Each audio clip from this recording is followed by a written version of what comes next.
Okay, guys, we'll start with Paul from the BBC. Michael, a really bruising night for you. Was that just a case of a much better team with much better players? Yeah, listen, I think we played against an excellent team over 2 legs.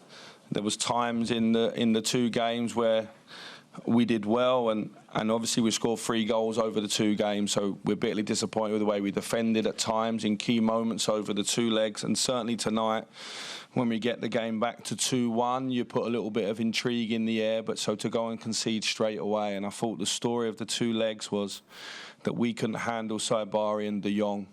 We, as a team, in everything that we tried, we couldn't handle them. In times in the second half tonight, we had to go for it, obviously, because we were down at half-time. And we actually had opportunities in the second half to score more goals. But I think it's clear for everyone over the 2 games that it's fair that PSV go through, and they're an excellent team.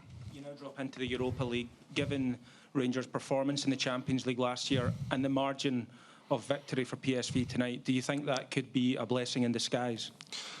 Well, we wanted to get there, and we wanted to get there, and then you see what the draw brings. But we haven't made it. We're not going to deny being disappointed. I think we drew the hardest opponent we could draw at this stage of the competition. If I look at some of the other games, going into the Europa League this year looks as strong as ever, with teams like Liverpool and other sides in there that you can face. So we'll wait and see what the draw brings. I think for this team coming together after a lot of change, this game come far too soon. That's what's clear. You said just there yourself, you want to be in the Champions League. It's not happening for you this season. How far away do you think this group are from that level? I think this group's got a way to go because it's a new team. The most important thing for our fans, for the players, and for myself, is to get there via the domestic competition. We have to win our home league, and we haven't done that for a couple of seasons, and our focus is on that. We have a huge game at the weekend. We'll pick the bones out of tonight in the international break. Our focus now has to be on recovering and preparing for the weekend and starting the season. Going into this international break, we obviously wanted to try and make the Champions League. We've fallen short. We wanted to be in the quarterfinal of the Cup, and we want to be top of the league. 2 of those things, or the last one of those things, is in our hands now. Our focus has to be on that, and it's clear as a team we need to improve at this level. I think PSV are an excellent team. I think this PSV team is the strongest team I've seen from this club in a while. How do you pick them up for Celtic on Sunday? Because a defeat's one thing, but that was a hammering tonight. Okay, that's your words. I think, listen, they were ruthless. They were ruthless. The level between this competition and domestic is different. We go into it, we'll dust this off. It's a huge game. It's the perfect game for us to go into it with. The team we're playing against don't come into it in a fantastic place either. So it's an intriguing derby at the weekend, and everything's to play for. Did you expect better for the team tonight, Michael? I didn't expect us to concede the goals the way that we did. What do you put it down to then, the defending? What would you put that down to? You're saying that the kind of PSV attackers were kind of just too much?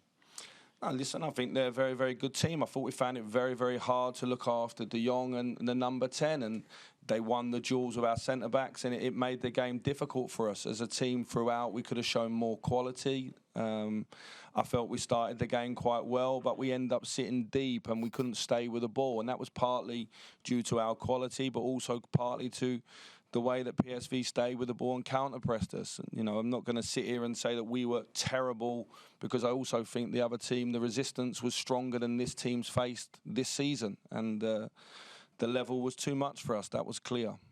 Andy. Michael, your goalkeeper put on a very good display tonight. It could have been a lot worse without him. Is the challenge for the rest of the new signings to get up to the level that Jack Butland's shown so far? Yeah, I think Jack's shown he's a quality goalkeeper. I think it was a fantastic signing for us on a free transfer of his age and his capabilities, for sure. And in terms of the selection tonight, I mean, a lot of people were surprised not to see Ryan Jack in the team just because of his experience in these type of games and the way he's performed, especially last week. Can you just sort of explain your thinking behind that one? I think every time I pick a team, someone's going to be surprised someone's not playing. I don't think that had any outcome in the outcome of the final result of the game. I think it was clear over the 2 legs the better team's gone through, so we can pick the bones in. He could have played or he could have played. I think PSV are a good team, and they showed it against us tonight. Okay, thanks, guys.